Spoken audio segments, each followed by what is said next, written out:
जैसे जब आप कॉलेज में होते हो तो जैसे होता है साउंड की कितनी सारी ब्रांचेस होती हैं। आप रिकॉर्डिंग करते हो, आप री रिकॉर्डिंग इंजीनियर बनते हो, साउंड डिज़ाइन करते हो, कि म्यूज़िक स्टूडियो में जाते हो, सॉन्ग प्रोड्यूस करते हो। बहुत सारी ब्रांचेस हैं। तो कॉलेज में सब पढ़ाया जाता है, थोड़ा थोड़ा सबका एक्सपोजर दिया जाता है।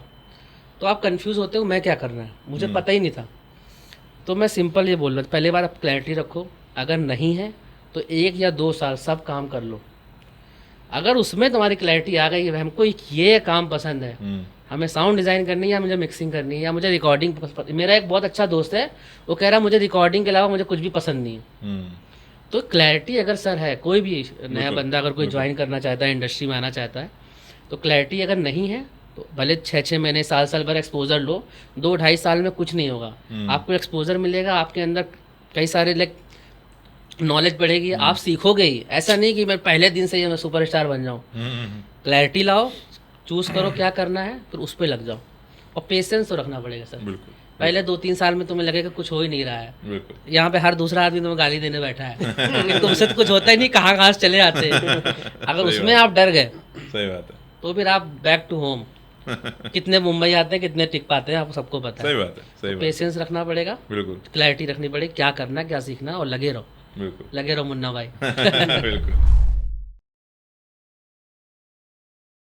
एक वे आउट यही है कि आप एक पुराना ज़माना था जब हम रिकॉर्ड करते तो हम वॉइस सैम्पल रिकॉर्ड करके भेजते थे, which is out of question now.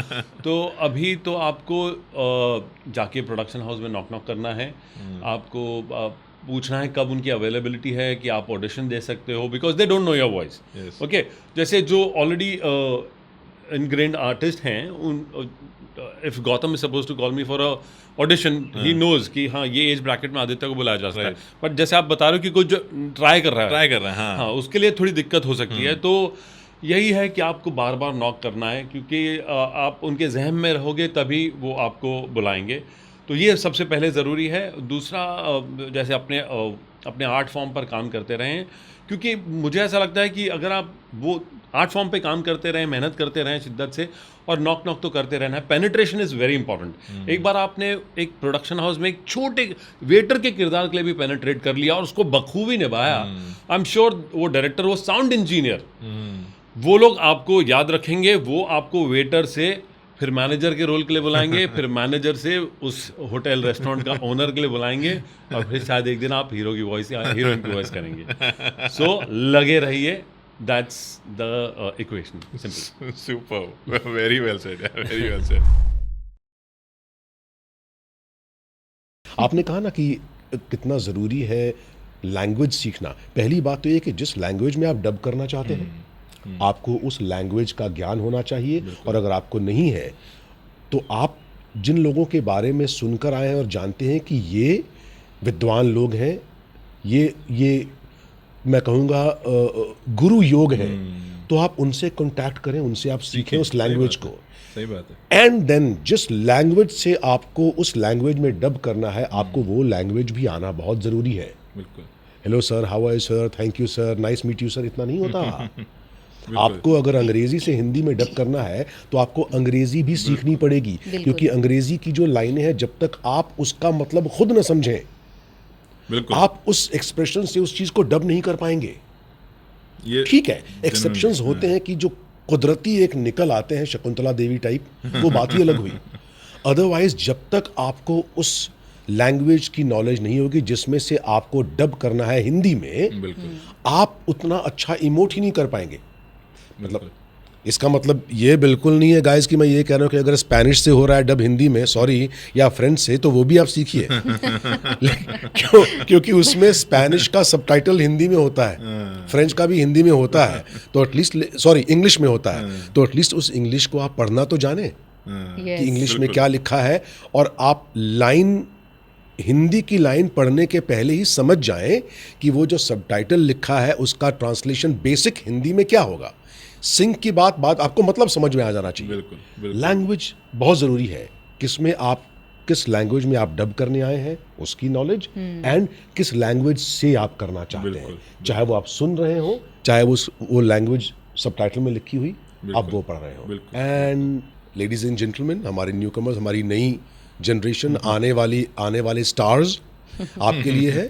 आप जब भी आए स्टूडियो में शांति से बैठें, पहले आराम से पानी पिए, रिलैक्स करें 2-4 मिनट 5 मिनट, डायरेक्टर को सुने, इंजीनियर को सुने वो क्या बोल रहे हैं, पहले अपने कैरेक्टर को समझे। आपका कैरेक्टर अगर सिर्फ 4 लाइन बोल रहा है तो भी, अगर आपको पता है कि वो सब्जी वाला है या वो कॉफ़ी बनाने वाला, आपको पता है कि उसका काम क्या है, ठीक है, लेकिन बेहतर है कि पहले आप समझ लें कि कैरेक्टर क्या है, उसके बाद करें। बिल्कुल बिल्कुल पेशेंस जरूरी है। रखें।